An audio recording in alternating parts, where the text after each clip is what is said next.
The village of Oakhaven sat nestled in a permanent twilight, overshadowed by the ancient, gnarled trees of the Blackwood Forest.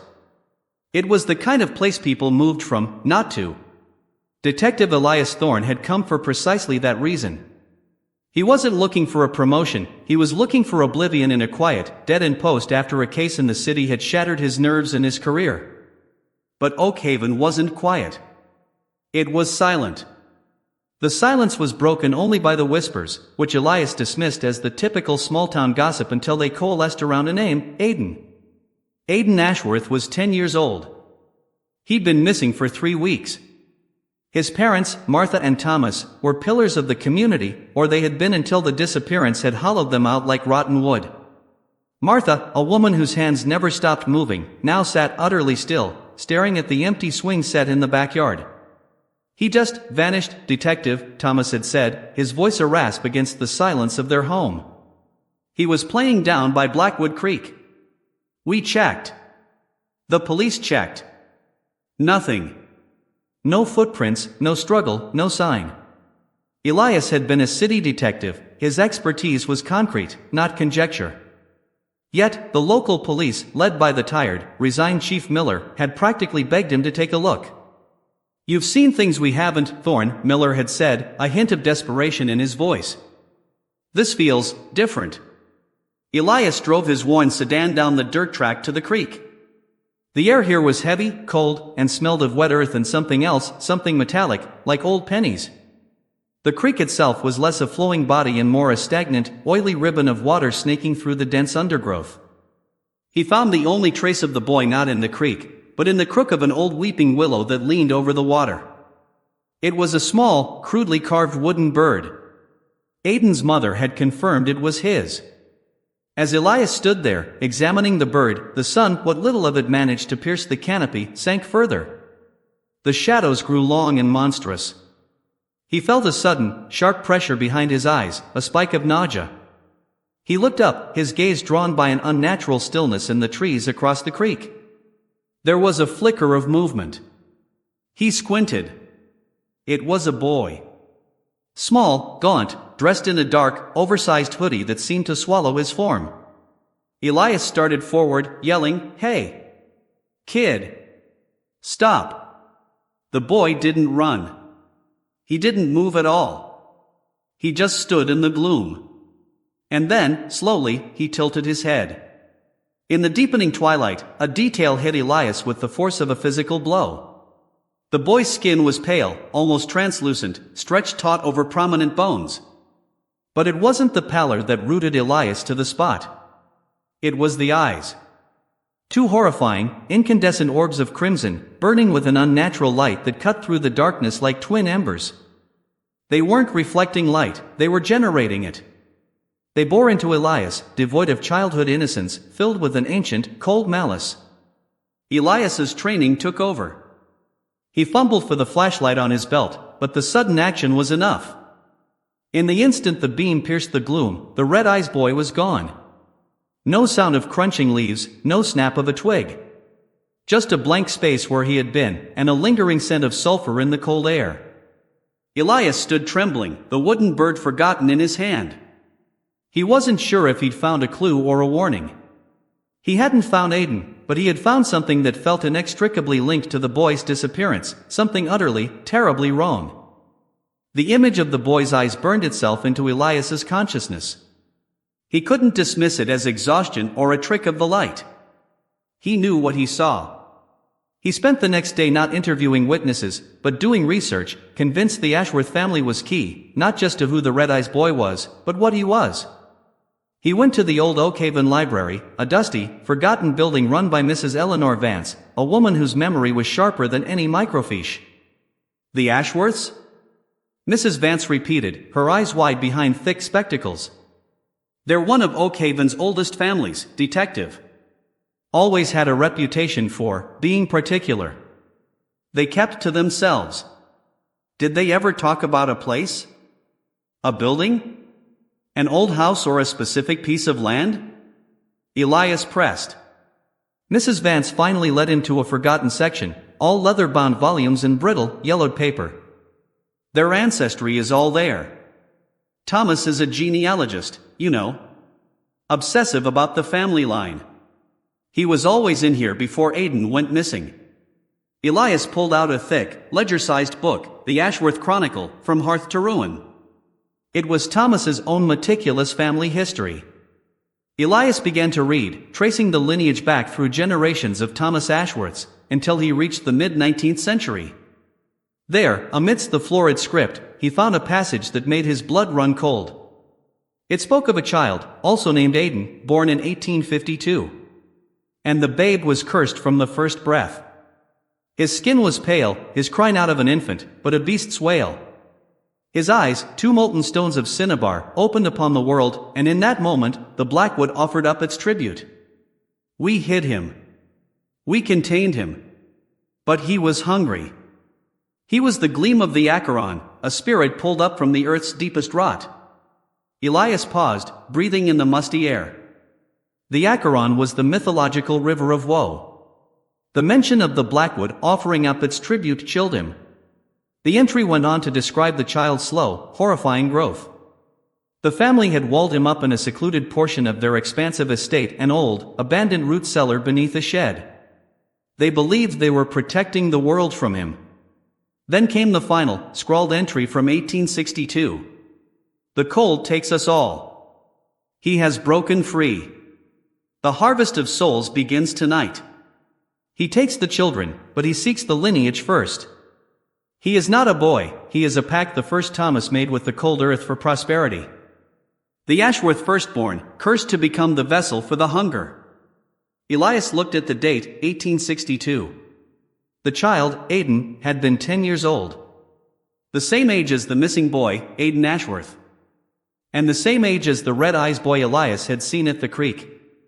The horrifying truth began to coalesce. The red eyes boy wasn't a living person. He was a recurrent horror, a spirit or entity tethered to the Ashworth firstborn line, re-emerging every century or so to consume a child who shared the cursed name, renewing his strength. He slammed the book shut. The Ashworth house. The root cellar. The parents hadn't been honest. Thomas, the genealogist, knew this history. He hadn't been looking for his son, he had been hiding the terrible lineage. Elias raced back to the Ashworth home. The darkness was already beginning to creep into the edges of the afternoon. He found Thomas in the backyard, standing over a dilapidated potting shed. He was digging. Not searching, but methodically digging. Thomas! Elias shouted, his voice hoarse. Stop! Where's the cellar? Thomas looked up. His face, normally pale, was now slick with sweat and grime. His eyes were wide, not with fear, but a desperate, cornered madness. You read the book, Thomas whispered. You shouldn't have done that. It was supposed to stay buried. Your ancestor entombed a boy, Thomas. A horror. And it came for your son. Thomas lowered the shovel, his voice breaking with anguish. No. It only comes for the one named Aidan. And the pact must be completed. The first Aidan feeds it, gives it a name, gives us prosperity.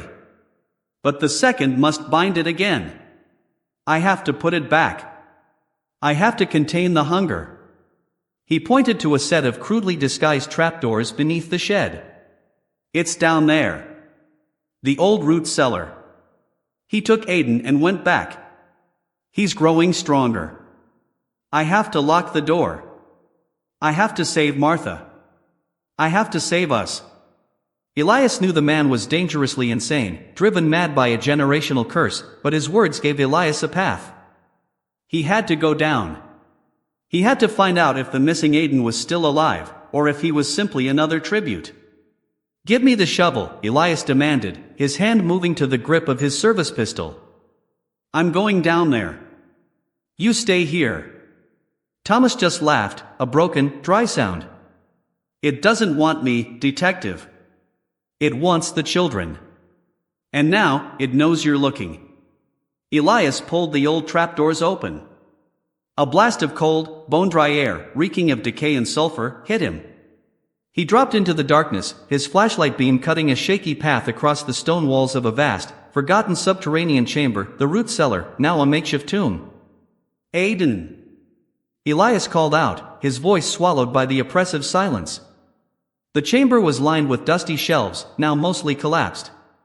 In the center, there was a crude stone altar, and on it, a single, recent object, the small, wooden bird Elias had found at the creek. He walked toward it, his hand clutching the pistol. The air crackled with a low, barely perceptible hum, like a distant, dying electrical current.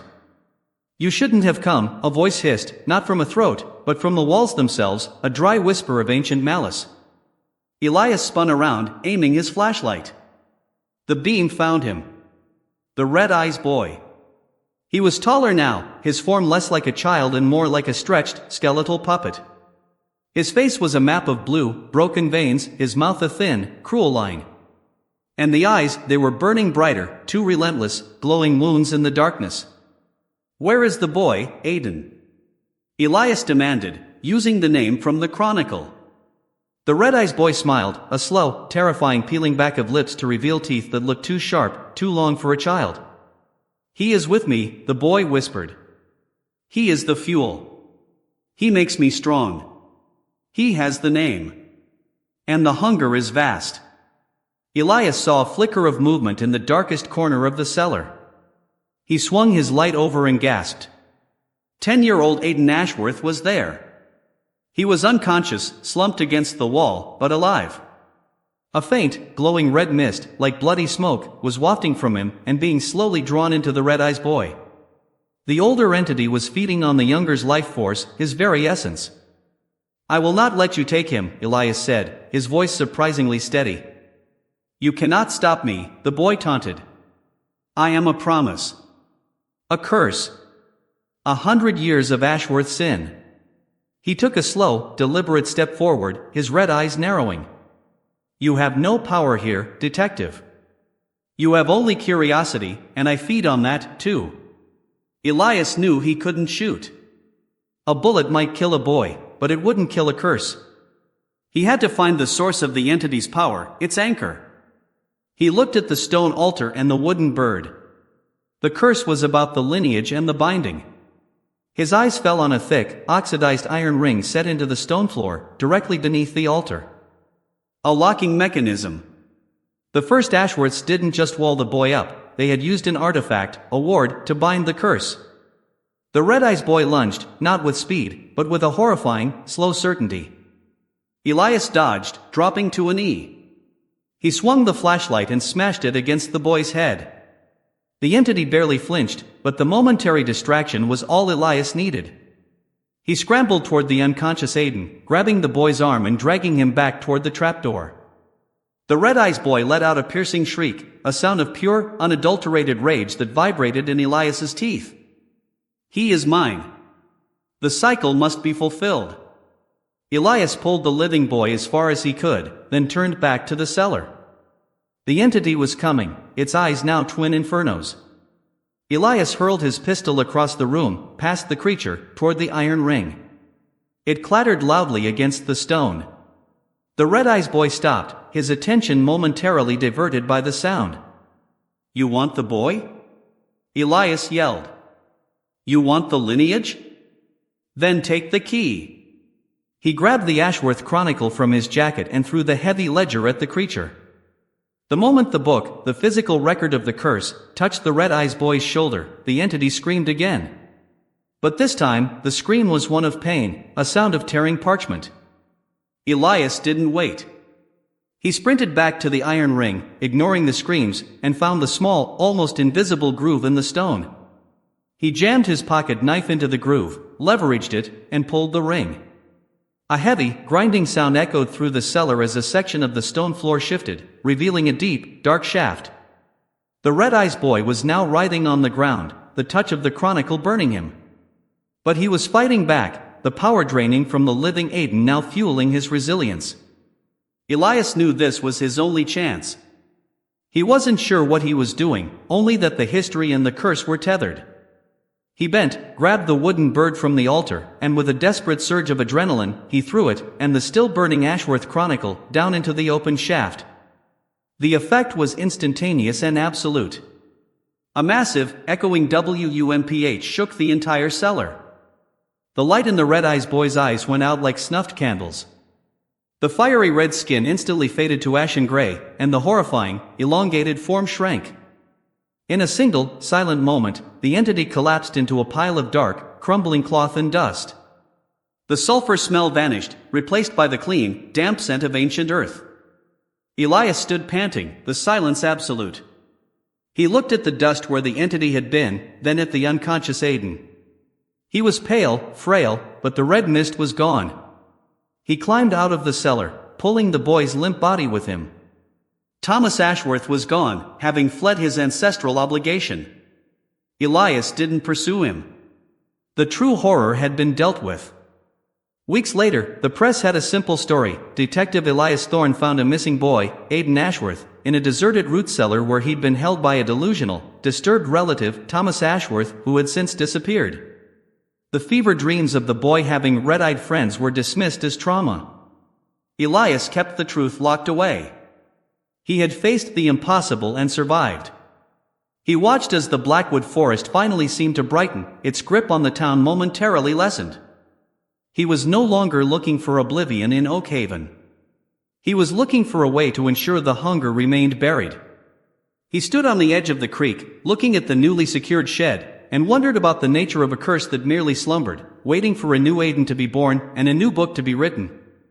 The silence of Oakhaven was no longer a comfort, it was a promise.